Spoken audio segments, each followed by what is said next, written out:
So hello guys, welcome to my new blog. તો guys, આજે મારો બીજો બ્લોગ છે, તો મારા બ્લોગમાં બને રહેજો. તો ભાઈઓ, તમે જોઈ શકો છો આ લોકેશન, જોઈ શકો છો. તો આજે શ્રાવણ મહિનાના દશામાના 10 દિવસ પૂરા થયા છે. તમાને વિસર્જન કરવા આવ્યા હતા.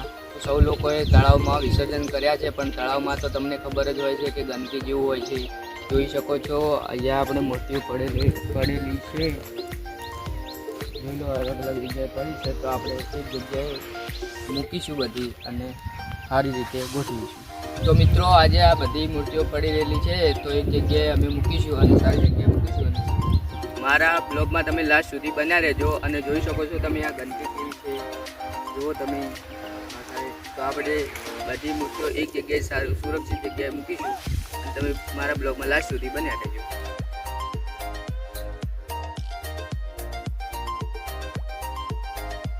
મારા ઘરમાં કોને કોને દશામાના વ્રત લીધા છે, જેને પણ લીધા હોય એને જય દશામાં અને કોમેન્ટ કરવાનું ના ભૂલતા.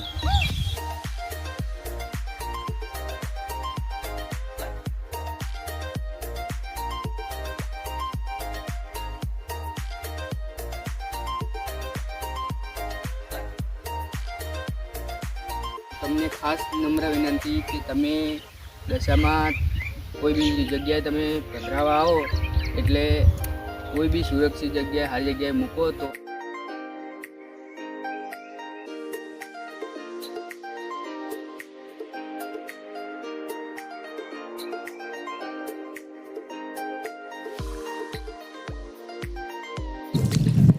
ગાઈસ, ભાઈઓ, જય માતાજી.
કઈ સારી છે કોમેન્ટ કરજો.